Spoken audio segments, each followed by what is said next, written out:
I mean, to get back on the Mandalorian episode, what do you think? It's all good. What do you think the rest of the season is gonna entail? I don't know. We can speculate as all we want, but like there's nothing to go off of anymore.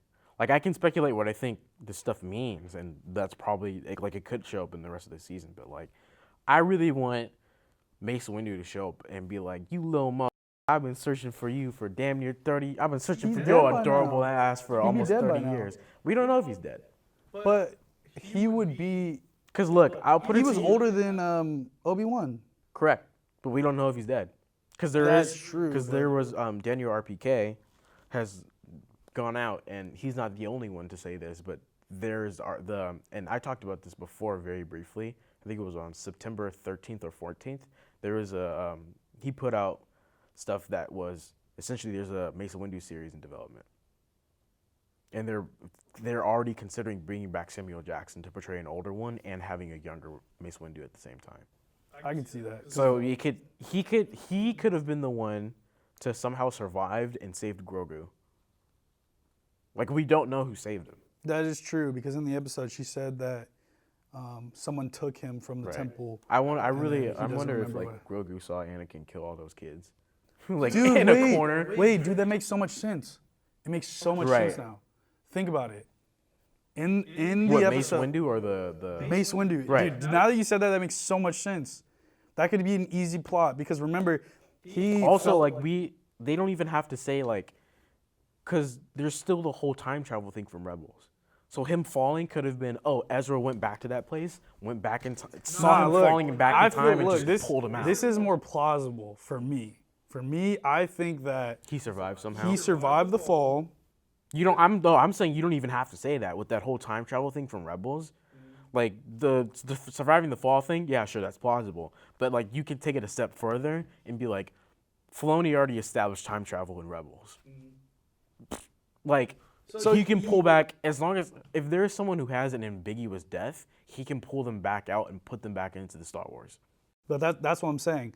It makes sense that like Mace Windu could have saved Grogu. Because if you think about it, he falls out, and then there's a whole time gap of when Anakin basically goes to the dark side with Palpatine, and then he goes to the temple. So at the same time, they could have like literally had Mace Windu could have been like working his way back to the temple or trying to get help. Even creepier, Anakin found Grogu and didn't kill him and was like, "We have plans for you." I don't think so because remember Ahsoka was like after someone took him, there was just like I'm gonna say Darth Vader instead of Anakin. She was like after someone took him, it was just like there was a dark time.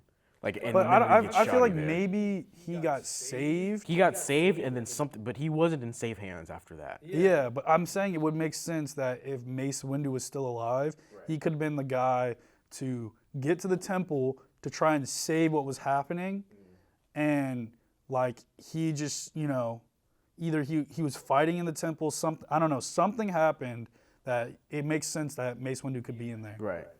So that's what I'm saying.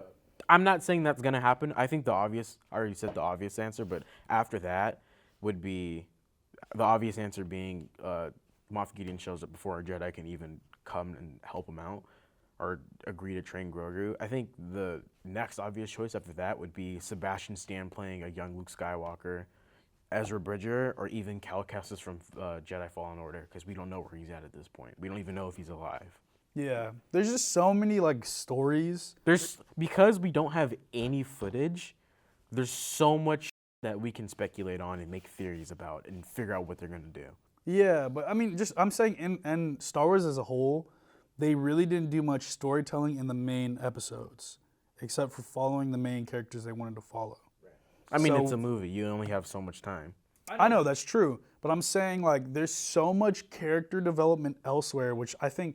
Dude, Disney hit a gold mine because now Mace Windu, what's the dude who fell in love with Ventress?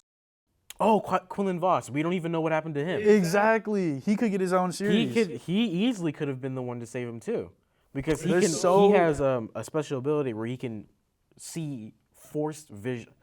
I don't remember what it's called, but he can touch objects and see their memories, essentially. So he could, like, if he's sensing fucking Order 66, he could have touched something that Baby Yoda or Grogu has touched and be like, I gotta go save that kid. Like, he could know about he could have known about Grogu I'm this just whole saying, time dude. and just kept it a secret. Quinlan Voss. He was like, an OG. Dude, Because, like, in Legends, oh he's my dead, God. but, like, we don't know if Dave Filoni wants to keep him dead or not. No, I think he's dead. No, in Legends, he's dead. That's it. So Legends isn't canon, but Dave Filoni is taking a lot of stuff from Legends and making it canon in Star Wars. But look, like, no, right I'm now, saying we have they no idea could- what's happening. They could have a Quinlan Voss series. Oh, I'm down for that. because Because we didn't even unique. get to see Ventress with him. Right. We only got to see her There's like getting deleted into. scenes. There's deleted Clone Wars scenes, but like we don't know. We essentially like those aren't essentially like if it's not in an actual episode, it's essentially not canon. So we still don't really know unless it's made into like a storyline. Like a It could comic. make sense of if they do a Darth Maul series of Ventress because she turned into a bounty hunter. Yeah. Now you're interested in that Darth Maul series. Yeah, that now I I told was you about, nigga. now I was Yeah, starting to nigga. see it. Yeah, nigga. Because literally, now that I think about it, Because like, like the whole Darth Maul series is about Darth Maul is basically a crime lord now. but like I said, I'd feel like they would have to have a lot of things. Like I just said, what got me interested was Ventress and Quinlan Voss somehow being a part of it. Because remember Quinlan Voss in the comic, in two different versions of him. One he went to the dark side, and like one he stayed with the light. Yeah, you're absolutely right. In one version, I think it was Dooku and Ventress. Dooku had used Ventress to sway him over to the dark side, and he did it for a brief moment, but that was it. Yeah. But And so he's then really- Ventress dies, but that's what I'm saying. I feel like, especially since we saw Ventress helping Ahsoka.